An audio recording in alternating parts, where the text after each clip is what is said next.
नमस्कार, स्वागत है आपका सीएनबीसी आवाज पर। मैं हूं आपके साथ दीपाली नंदा। एक बार फिर हम लेकर हाजिर हैं आपके लिए स्पेशल शो, जिसमें मिलेंगे आपके निवेश से जुड़े सभी सवालों के जवाब। आपके निवेश और ट्रेडिंग से जुड़े सवाल आप हमें व्हाट्सएप कर सकते हैं। इसके लिए हमारा नंबर है 7045220000।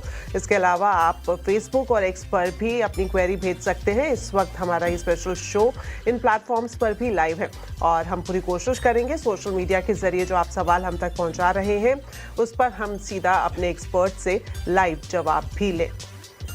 और आज हमारे साथ शो में शामिल हो रहे हैं manasjaiswal.com के मानस जायसवाल। मानस, बहुत बहुत स्वागत है आपका सीएनबीसी आवाज पर। और मानस से हम बातचीत का सिलसिला शुरू करें उससे पहले आपको बता देते हैं कि सोमवार को मार्केट की चाल किस तरह से रही है। कारोबारी हफ्ते के पहले दिन बाजार में शानदार तेजी देखने को मिली। लगातार चौथे दिन सेंसेक्स निफ्टी बढ़त के साथ बंद हुए। मिड कैप और स्मॉल कैप शेयर्स में भी अच्छी खरीदारी रही। मार्केट का पूरा अपडेट अब एक बार जान लेते हैं रक्षा रावत से। कारोबारी हफ्ते का पहला दिन था और बाजार में अच्छी खासी तेजी देखने को मिली और लगातार चौथे दिन भारतीय बाजार हरे निशान में बंद हुए। आज की तेजी की अगर बात करें तो यहाँ पर निफ्टी में 150 अंकों से ज्यादा की तेजी के साथ क्लोजिंग हुई है, लेकिन आज लीड किया बैंक निफ्टी ने। यहाँ पर 350 अंकों से ज्यादा के मूव्स देखे गए, लेकिन मिड कैप और स्मॉल कैप यहाँ पर भी अच्छा परफॉर्मेंस देखने को मिला। इन्होंने भी बाजार को काफी अच्छे ढंग से सपोर्ट किया। अगर आज के सेक्टोरियल पिक्चर की बात करें तो यहाँ पर रियलिटी में काफी अच्छे मूव्स देखने को मिले। इसके अलावा metal, pharma, oil and gas, auto, defence, capital goods, energy, ये सारे सेगमेंट थे जहां पर काफी अच्छे गेन्स देखने को मिले। लेकिन आज आईटी में हल्की गिरावट देखने को मिली। इसके अलावा पीएसयू बैंक इंडेक्स में भी हमको गिरावट देखने को मिली। कैपिटल मार्केट में भी करीब 1% के डाउन साइड देखने को मिले। लेकिन आज निफ्टी की कंट्रीब्यूटर्स की बात करें तो यहां पर काफी अच्छे बिजनेस अपडेट आई एचडीएफसी बैंक्स के, और यहां पर रिवॉर्ड किया मार्केट ने और 3.5% से ज्यादा के मूव्स हमें देखने को मिले।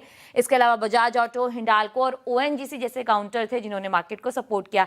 लेकिन आज डिसअपॉइंटमेंट कहां से आई? टीसीएस, मैक्स हेल्थ केयर, कोल इंडिया, ये सारे काउंटर्स थे। इसके अलावा कोटक महिंद्रा बैंक, इसके जो क्यूएन अपडेट्स थे मार्केट को पसंद नहीं आए और यहां पर भी गिरावट देखने को मिली। लेकिन आज प्राइवेट बैंकों में काफी अच्छी खरीदारी देखने को मिली। City Union Bank, IndusInd Bank, HDFC और जो बंधन बैंक था, यहां पर काफी अच्छे मूव्स देखने को मिले और यहां से मार्केट को सपोर्ट मिला। लेकिन एक और थीम थी जो आज चल रही थी, वो है पावर शेयर। यहां पर काफी अच्छी रिकवरी देखने को मिली और कुछ काउंटर्स है जैसे हिताची, सीमेंस और जी पावर, जहां पर काफी अच्छे मूव्स देखने को मिले। तो ये था आज के बाजार का पूरा मूड और माहौल। चलिए, तो बात हो गई सोमवार की। अब तैयारी करते हैं मंगलवार की। मंगलवार को बाजार में चाल किस तरह से देखने को मिल सकती है, जानते हैं मानस से। तो मानस, क्या एक्सपेक्ट करना चाहिए मंगलवार को मार्केट में? नमस्कार दीपाली जी। तो देखिए, निफ्टी ने अपने 200 मूविंग एवरेज को ब्रेक किया, जिसका हम लोग काफी दिनों से इंतजार कर रहे थे। तो क्लोजिंग बेसिस पे क्योंकि 200 मूविंग एवरेज के ऊपर क्लोज हुआ है, तो जो नेक्स्ट टारगेट होगा वो 24,600 का होगा और 24,850 का होगा। अब जब तक 24,250 के ऊपर निफ्टी ट्रेड करता रहेगा, हर गिरावट पे खरीदारी करेंगे और आपको टारगेट सेट करने हैं करीब 24,850 के। बैंक निफ्टी में अभी भी थोड़ी कसर है। एक्चुअली बैंक निफ्टी का एक बहुत ही इंपॉर्टेंट रेजिस्टेंस है 58,500 का। जब 58,500 के ऊपर बैंक निफ्टी निकलेगा तो ही फ्रेश खरीदारी करनी है। हालांकि अगर किसी ने लॉन्ग पोजीशन बनाई है तो उसको होल्ड करें। 10 डे मूविंग एवरेज के नीचे आपको स्टॉप लॉस लगाना है, जो कि 57,800 है। ध्यान रखें, अगर 58,500 के ऊपर निकलेगा बैंक निफ्टी तो कम से कम 1000 से 1200 पॉइंट की तेजी दिखा देगा। ऑलराइट, कोई स्पेसिफिक स्टॉक्स जिन पर नजर रखनी चाहिए? जी, तो देखिए, पहला रिकमेंडेशन है पीजी इलेक्ट्रोप्लास्ट का, जहां पर स्टॉक पहले से ही हाई टॉप हायर बॉटम बना रहा था। आज के ट्रेड में स्टॉक ने अपने 200 मूविंग एवरेज को रीगेन कर लिया है। तो पीजी इलेक्ट्रोप्लास्ट में खरीदारी करने की राय रहेगी। 564 के स्टॉप लॉस लगाएंगे। 590 रुपए की टारगेट सेट करेंगे। दूसरा स्टॉक है बंधन बैंक का, जहां पर स्टॉक ने वापस अपने 10-20 डे मूविंग एवरेज को रीगेन कर लिया है और थोड़े बेहतर वॉल्यूम्स भी आज देखने को मिले हैं। तो पैटर्न तो काफी पॉजिटिव है। मेरा समझना है कि 215 तक के टारगेट स्टॉक दिखा सकता है। तो 204 का स्टॉप लॉस लगाएं और खरीदारी करें बंधन बैंक। ऑलराइट, तो मंगलवार के लिए पीजीईएल और बंधन बैंक पर आप नजर रख सकते हैं। चलिए, तो बात हो गई मंगलवार में किस तरह की स्ट्रैटेजी मार्केट में अपनानी चाहिए। अब हमारे साथ कॉलर्स जुड़ना शुरू हो गए हैं। हमारे पहले कॉलर है मोहित लुधियाना से। मोहित, स्वागत है आपका सीएनबीसी आवाज पर। बताएं क्या पूछना चाह रहे हैं। हाँ जी, गुड इवनिंग। मेरे पास एनएमडीसी के 1500 शेयर है 19 रुपीज 40 पैसा पे, तो 5 साल के लिए रख सकता हूँ। ऑल राइट, तो 5 साल के लिए निवेश अवधि है इनकी और एनएमडीसी के 1500 शेयर है, इन्होंने 19.40 पर खरीदे थे और अभी जो हम देख रहे हैं प्रति शेयर इनको 65 रुपये से ज़्यादा का यहाँ पर फ़ायदा भी हो रहा है। तो अभी होल्ड की सलाह रहेगी आपकी तरफ से मानस?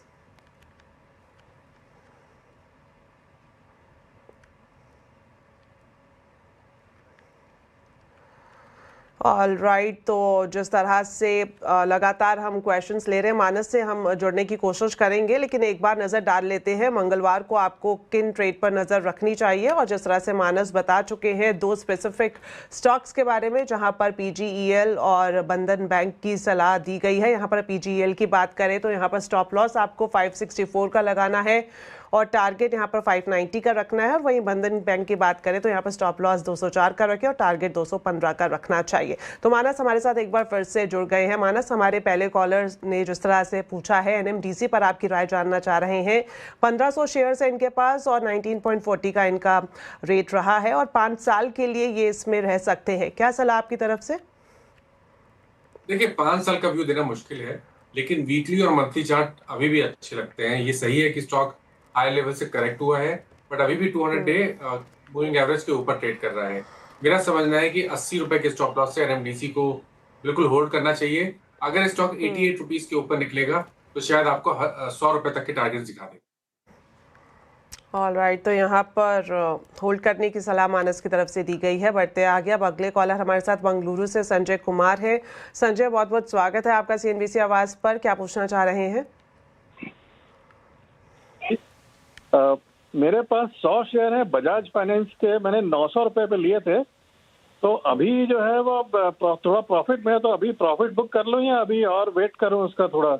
और दूसरा, मेरे पास 100 शेयर इन्फोसिस के मैंने आज ही लिए हैं 1040 रुपए में, तो उसको मैं 2-3 साल तक रखना चाहता हूँ। आई एम एंटिसिपेटिंग कि एक कमबैक होगा, तो उसके बारे में थोड़ी राय जाननी थी। ऑल राइट, तो बजाज फाइनेंस और इन्फोसिस पर ही आपकी राय जानना चाह रहे हैं। एक बार चार्ट देख लेते हैं। बजाज फाइनेंस की बात करें तो अभी जिस तरह से इन्होंने बताया कि इनके पास 100 शेयर्स हैं और 900 रुपए के दाम में इन्होंने खरीदे थे और अभी हम देख रहे हैं चार्ट यहाँ पर फायदा होता हुआ दिखाई दे रहा है। और इन्फोसिस में भी आज ही इन्होंने जिस तरह से जानकारी दी कि इन्होंने आज ही बाई की है। तो क्या सलाह मानस आपकी तरफ से रहेगी बजाज फाइनेंस और इन्फोसिस को लेकर? देखिए बजाज फाइनेंस की जहां तक बात है, मेरे ख्याल से एक मीडियम टर्म बॉटम बना है 1650 रुपए के आसपास। स्टॉक ने अपने 200 डे मूविंग एवरेज को रिगेन किया है, तो आपका नजरिया अगर 6 से 8 महीने का है तो आप पोजीशन को होल्ड करें। 1640 का स्टॉप लॉस लगा लें। ऊपर की तरफ 2100 रुपए तक के टारगेट्स पॉसिबल है बजाज फाइनेंस पर। दूसरा स्टॉक इन्होंने इन्फी के बारे में पूछा, तो ये काफी समय के बाद इन्फी में ऐसा लग रहा है कि एक बॉटम बना है। मेरे ख्याल से अब यहाँ पर चांस लेना चाहिए। 23,000 के स्टॉप लॉस, माफ करिएगा, 950 रुपए के स्टॉप लॉस से इन्फी में पोजीशन को होल्ड करना चाहिए। अगर 20 डे मूविंग एवरेज जो कि 1075 है उसके ऊपर निकलेगा तो शायद 1200 से 1225 तक की रेंज स्टॉक दिखा देगा। ऑल राइट, तो दोनों में ही आपको होल्ड करने की सलाह दी गई है। बढ़ते आगे अब हमारे साथ जुड़ गए हैं नीरज हिसार से। नीरज, बहुत बहुत स्वागत है आपका। बताएं क्या जानना चाह रहे हैं? Good evening. एक्चुअल में मेरे पास कोचिन शिपयार्ड के 1521 रुपए के हिसाब से 100 शेयर है और मोतीलाल ओसवाल के 654 के अराउंड 100 शेयर है। तो दोनों में क्या रहेगी? मैं 6 मंथ के लिए होल्ड कर सकता हूँ, 6 मंथ से 1 ईयर के अराउंड।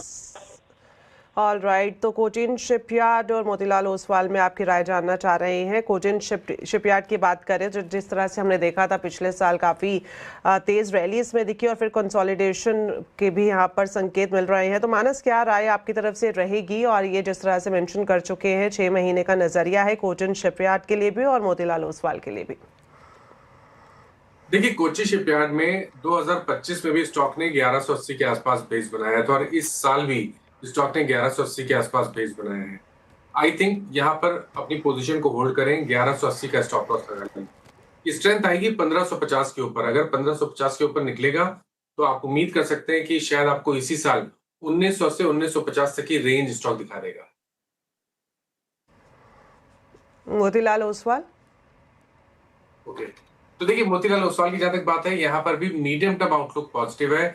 हालांकि एक रेजिस्टेंस है मोतीलाल ओसवाल में और वो रेंज है करीब करीब 1030 से लेकर 1050 की रेंज में।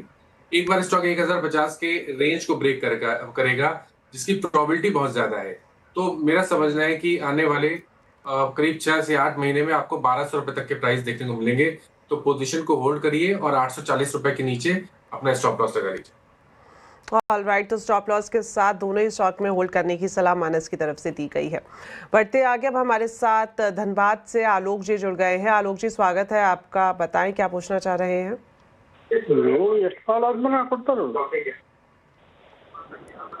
बताएं आलोक जी, आप सुन पा रहे हैं? हाँ या मैडम, बताएं सर, क्या जानना चाह रहे हैं।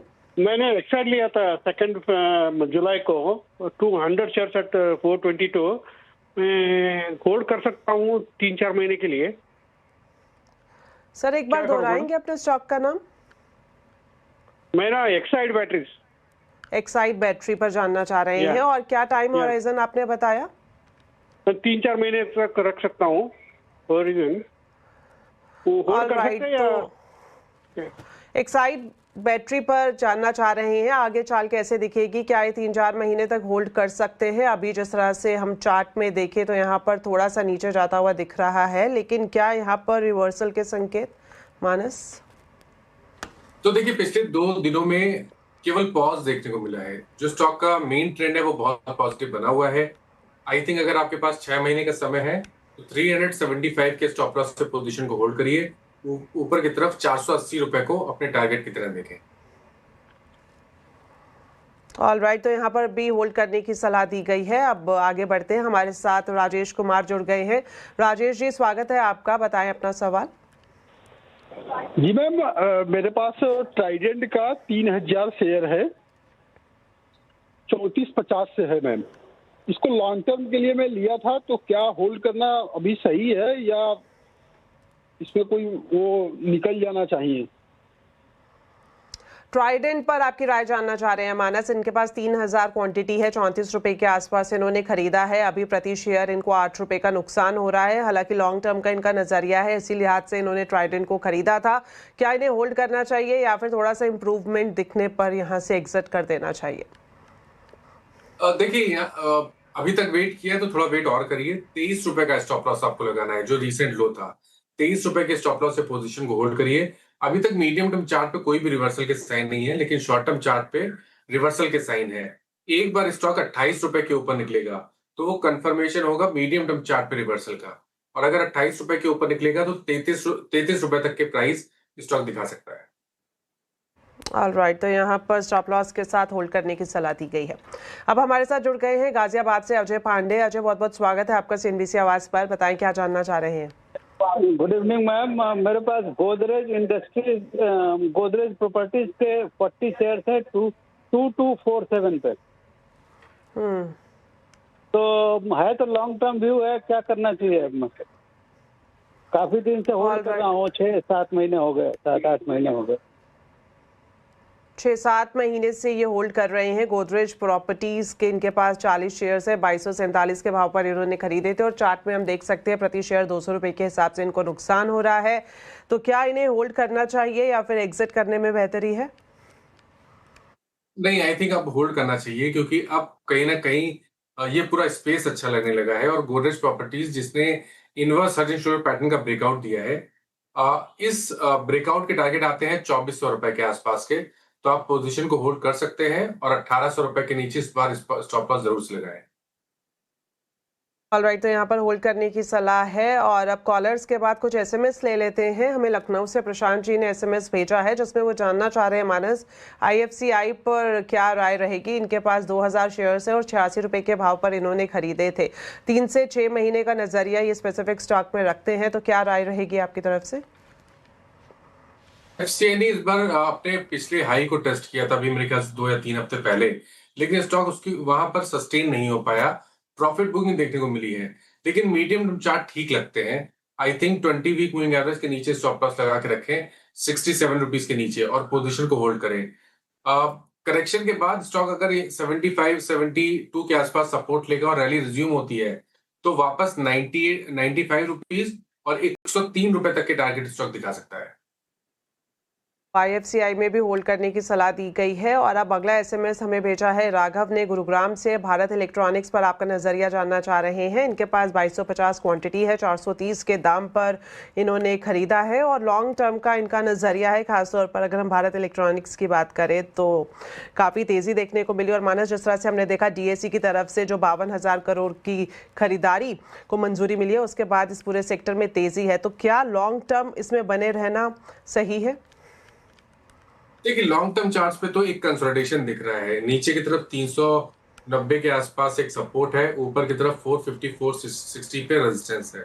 तो जब तक इस रेंज के बाहर नहीं निकलेगा तब तक टारगेट देना मुश्किल है। लेकिन क्योंकि एक लोअर लेवल पे एक बहुत ही स्ट्रांग सपोर्ट है 390 रुपए का, इसलिए मेरी राय में 390 के स्टॉप लॉस पे पोजीशन को होल्ड करें। अगर 460 के ऊपर निकलेगा तो आपको 525 तक के प्राइस स्टॉक दिखा सकता है। ऑल राइट, तो 390 स्टॉप लॉस के साथ यहाँ पर होल्ड कर सकते हैं। अब कुछ और कॉलर्स हमारे साथ जुड़ना शुरू हो गए हैं। अब हमारे साथ है जयपुर से लवलेश चतुर्वेदी। लवलेश जी, स्वागत है आपका CNBC आवाज़ पर। क्या जानना चाह रहे हैं?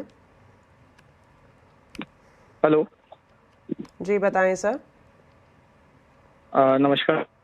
मेरी तरफ से मैंने ना 210 शेयर बजाज हाउसिंग फाइनेंस के जब IPO आया था उसके हाईएस्ट उस पे लिए थे, वेट पे थे, और 142 रुपए पे।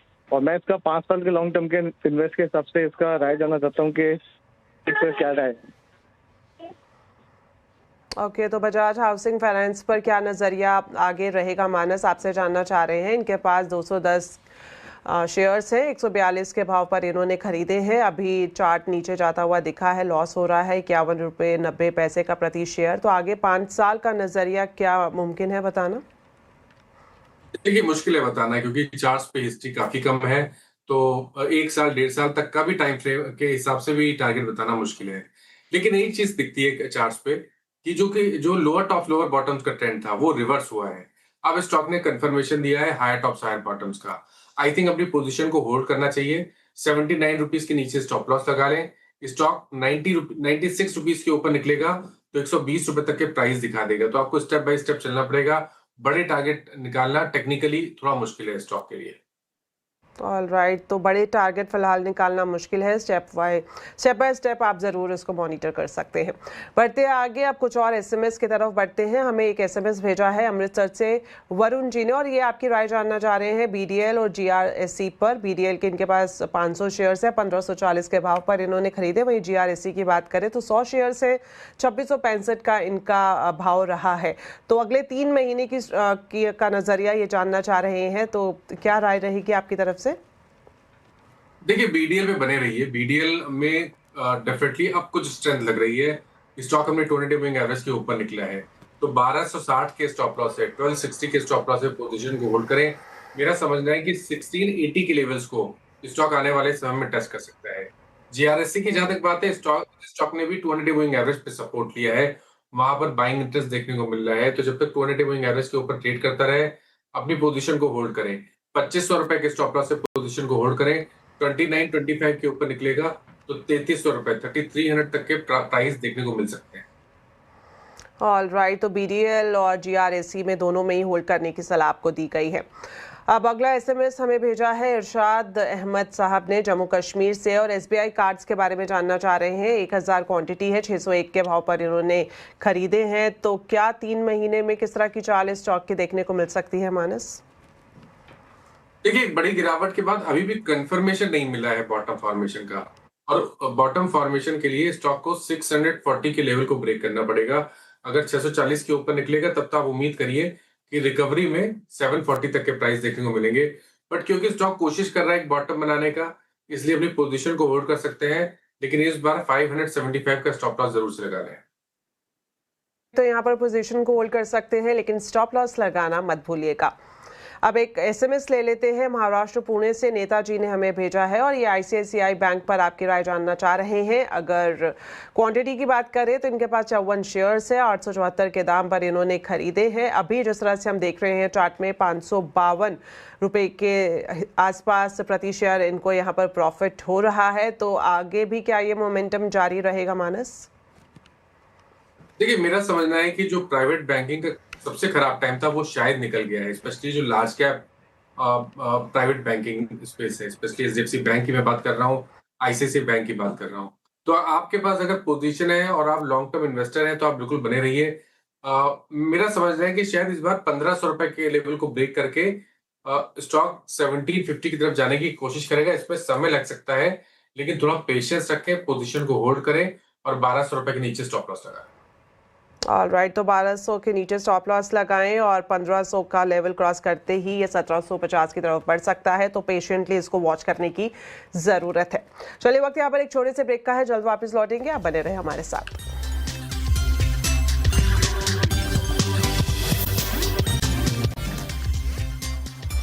ब्रेक के बाद आपका एक बार फिर से स्वागत है हमारे स्पेशल शो में, जहां मिलते हैं आपके निवेश और ट्रेडिंग से जुड़े सभी सवालों के जवाब। और आज हमारे साथ शो में है मानस जायसवाल।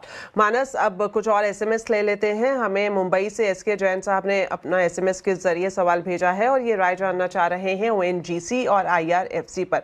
ओएनजीसी की बात करें तो इनके पास 90 शेयर्स है, 283 के दाम पर इन्होंने खरीदे हैं। वहीं आईआरएफसी की बात करें तो 150 शेयर से होल्ड कर रहे हैं 135 के दाम पर। ओएनजीसी यहाँ पर हम देख रहे हैं 39 रुपए के आसपास इन्हें नुकसान हो रहा है। वहीं आईआरएफसी में भी नुकसान की स्थिति दिखाई दे रही है, तो आपकी तरफ से क्या सलाह रहेगी? देखिए, ओएनजीसी में अभी जो जिस प्राइस पे इन्होंने लिया है उसकी बात करना थोड़ा मुश्किल है, लेकिन शॉर्ट टर्म चार्ट्स पे एक बॉटम बना है। आज ही स्टॉक ने अपने 10 डे मूविंग एवरेज को रीगेन कर लिया है।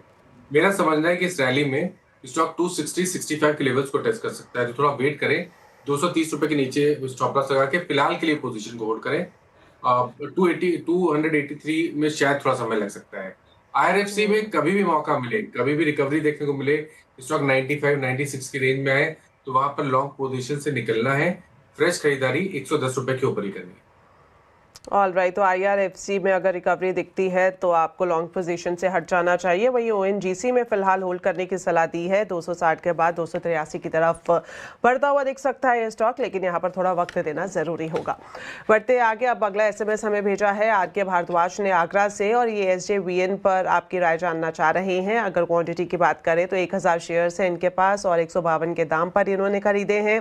प्रति शेयर नुकसान में है, आपकी तरफ से क्या सलाह रहेगी? देखिए, बहुत हायर लेवल पे लिया है तो अभी उस प्राइस की बात करना थोड़ा मुश्किल है। और अगर हम ओवरऑल ट्रेंड भी देखें तो स्टॉक का ट्रेंड नेगेटिव है, क्योंकि जब भी बाउंस बैक देखने को मिल रहा है स्टॉक अपने 200 डे मूविंग एवरेज के ऊपर सस्टेन नहीं कर पा रहा है। तो मेरे ख्याल से तो कभी कोई बाउंस बैक मिले तो यहाँ पर लॉन्ग पोजीशन से निकलना बेहतर स्ट्रेटजी रहेगी।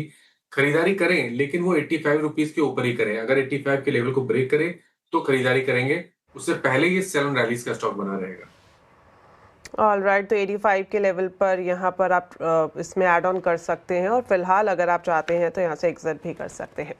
अब आगे बढ़ते हैं, गाजियाबाद से विक्रम जी ने एसएमएस भेजा है। एशियन पेंट्स पर आपकी राय जानना चाह रहे हैं। 100 शेयर्स हैं, 2300 के दाम पर इन्होंने खरीदे थे और जो इन्होंने बताया है ये होल्ड कर सकते हैं 6 महीने तक। अभी जो हम देख रहे हैं 454 रुपए के आसपास प्रति शेयर इन्हें मुनाफा है, तो अगले 6 महीने के लिए क्या होल्ड रखना सही है? तो बिल्कुल होल्ड करना चाहिए। देखिए, बहुत ही बढ़िया रिकवरी पिछले करीब 3-4 मंथ में स्टॉक ने दिखाई है और इस रिकवरी में स्टॉक ने बहुत सारे इंपॉर्टेंट रेजिस्टेंस को ब्रीच किया है। तो अब आपको 2540 2540 के नीचे स्टॉप लॉस लगा के पोजीशन को होल्ड करना है। 6 से 8 महीने का टाइम फ्रेम है, तो आपको टारगेट सेट करने हैं करीब 3000 के। ऑलराइट, तो 6 से 8 महीने में 3000 की तरफ जाता हुआ दिख सकता है। स्टॉप लॉस यहाँ पर आप 2540 का लगा सकते हैं। अगला एसएमएस हमें रोहन ने भेजा है मुंबई से। बीएसई पर आपका नज़रिया जानना चाह रहे हैं। 114 इनके पास शेयर्स है और 1731 के दाम पर इन्होंने खरीदे हैं। मुनाफा यहाँ पर इन्हें हो रहा है 2071 के आसपास का। तो अगला 1 महीना कैसा ये जो स्टॉक है अपना चाल दिखा सकता है, जानना चाह रहे हैं मानस। देखिए, काफी लो लेवल पे इन्होंने एंट्री ली है और बढ़िया प्रॉफिट पे है, लेकिन इस प्रॉफिट को प्रोटेक्ट करना बहुत जरूरी है। इसलिए मेरी राय में 3550 का स्टॉप लॉस जरूर से लगाइए। अगर उसके नीचे जाए तो आपको अपनी लॉन्ग पोजीशन से निकलना पड़ेगा। अब वापस स्ट्रेंथ लाने के लिए स्टॉक को 4100 रुपए के लेवल को ब्रेक करना है। अगर 4100 के ऊपर निकलेगा तो फिर रैली रिज्यूम हो जाएगी और स्टॉक 4700 की तरफ दौड़ने लगेगा। फिलहाल के लिए मेरा समझना है कि 3550 के स्टॉप लॉस से पोजीशन को होल्ड करना चाहिए। तो 3550 के आसपास आप स्टॉप लॉस लगाएं और पोजीशन को होल्ड करें। ऑलराइट, तो मानस वक्त यहीं पर ही खत्म होता है। जाने से पहले आप कुछ डिस्क्लेमर देना चाहते हैं? तो देखिए, जिन स्टॉक्स के बारे में बात हुई, किसी भी स्टॉक में मेरा पर्सनल पोजीशन नहीं है, बट इनमें से कुछ स्टॉक ऐसे हैं जो हम लोग अपने क्लाइंट्स को रिकमेंड करते रहते हैं, तो उनके पास उन स्टॉक्स में पोजीशन हो सकती है। ऑलराइट, बहुत बहुत शुक्रिया मानस हमारे साथ जुड़ने के लिए, और साथ ही साथ हमारे दर्शकों का भी बहुत बहुत धन्यवाद। फिलहाल के लिए इजाजत दें, नमस्कार।